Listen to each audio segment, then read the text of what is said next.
Okay, this is that number 10 that was an example of the question where we could use that intersect feature. So I want to go ahead and shoot that. It is number 10 from the homework. So let me go and find that. This is 2.1. I think this is the one, number 10. Right, 2.1, number 10. Okay, so it's talking about a building's value and it's depreciating, something to do with how you're going to figure the taxes for it.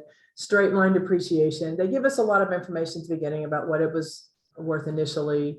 And then, so this value of $828,000 is when we're starting the clock running. And it seems to be calculated based on months of use. So notice that the unit for the input X is months, because that's going to be important to answer the question. Because look down at the question, it says the value of the building will be worth this much after blank years.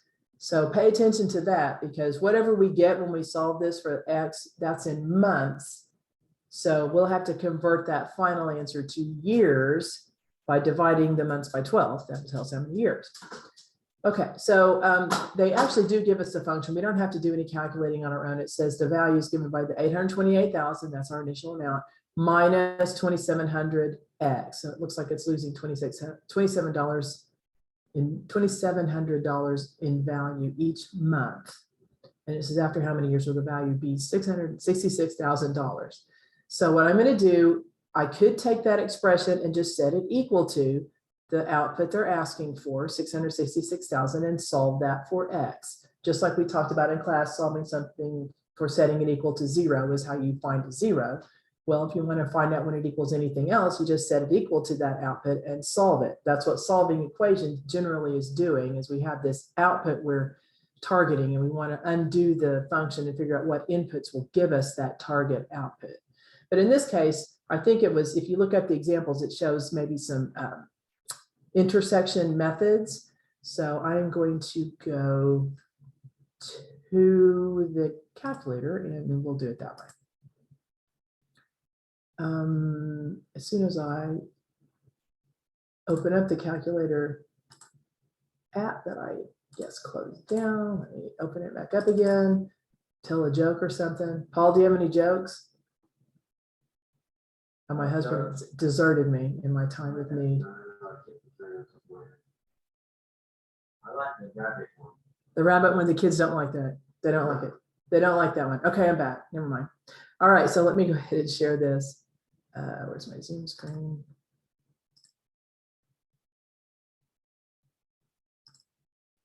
Okay, so I'm going to go to the calculator. I'm going to put in the function that tells us the value of the house. And so it was $828,000. And it's declining or depreciating in value by $2,700 for every month. In the months we're calling X. So that would be some kind of downhill line that starts on the y-axis at 828,000 and goes downhill.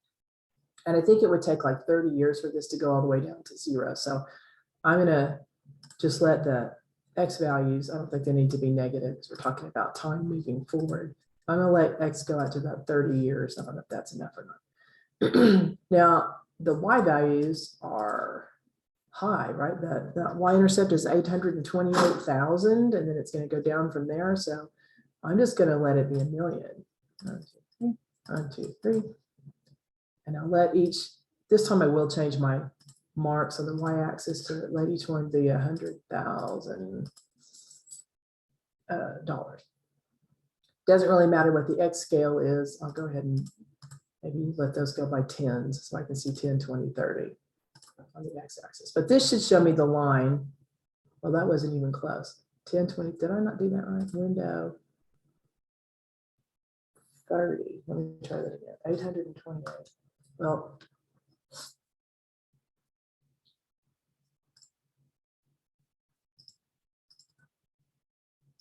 I didn't do that right. What is, so let me make sure I've got 828,000 minus 2,700x. That's right. I want to know when it's going to equal 666,000. Oh, let's see.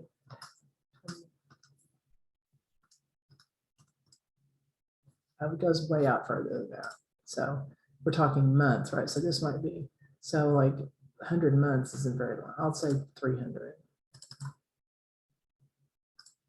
All right, well, that shows more of the line. I just kept taking the x-axis and bringing it out further so I could kind of see most of the line. But this is at about 828,000 height.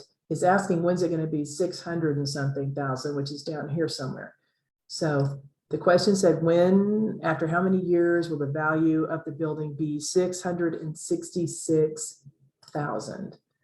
So rather than do algebra to solve this, which I could do by taking that top expression and saying equals this number, 666,000, and just solve it for x using algebra, I'm going to use the graphing feature. So you put the left-hand side of your equation here, and you put the right-hand side, the number you want it to equal for y2. Then I'm going to see where that line crosses through. I want to know the coordinates for that point right there, specifically the x value. That'll tell me how many months. Okay, so I'm going to go to that intersect feature over the trace key. Do number 5 for intersect. Down at the bottom, it starts asking me questions. Is your first curve this y1? So just keep hitting enter here for yes. Is the second curve y2, 66,000? Yes, or enter. The guess, it doesn't matter when you just have one point showing. I'm just going to slide it over there just out of habit. But if there's just one point showing, that's the one it's going to find when you hit enter here. There we go. So the y value on the blue line, which is the value of the house, will be 666,000 when the x value is 60. So 60 is the magic number for the x value, which isn't the same as the answer to the question, but that helps us get there. All right, so we solve this for x. Turns out when x is 60, this calculation becomes the 666,000. So the only other thing I have to do is talk about, well, how many years would that be? Because if you plug in 60, it's going to count it wrong. You're going to go back and check your answers and go, I think everything was right. So what you'll do is you take whatever the numbers that you get for months, because we all have different numbers, divide it by 12. So 60 divided by 12 turns out to be 5. If it turns, just round it. If it doesn't come out to a whole number, that's how you do it. So you set this up. You could whoops, go back to that. So the same thing, whatever you have on your problem, this is the expression you're working with. If you wanted to use algebra, you just set that expression equal to the value they're asking you to solve for. Solve it for x. That's how many months it will take. Divide the months by 12. I think on this one, if you go and look at the example, it does intersect features. So instead, you would take and put this expression in for y1. You would put the desired output in for y2. You could probably use about the same dimensions that I did on my problem. Let x go way out there to like 300. Make sure the y value is higher than this number here, because that'll be the highest point you have probably on either graph. Then you'll see the intersection point. You can run that intersect feature to find the x value. And then finally, don't forget to take the x value, which represents months, and divide that by 12 to get the number of years. Okay, so that's number 10 on 2.1. That one of the ways you could solve it would be to use the intersect feature. Okay, so that's it. I'll see you guys later.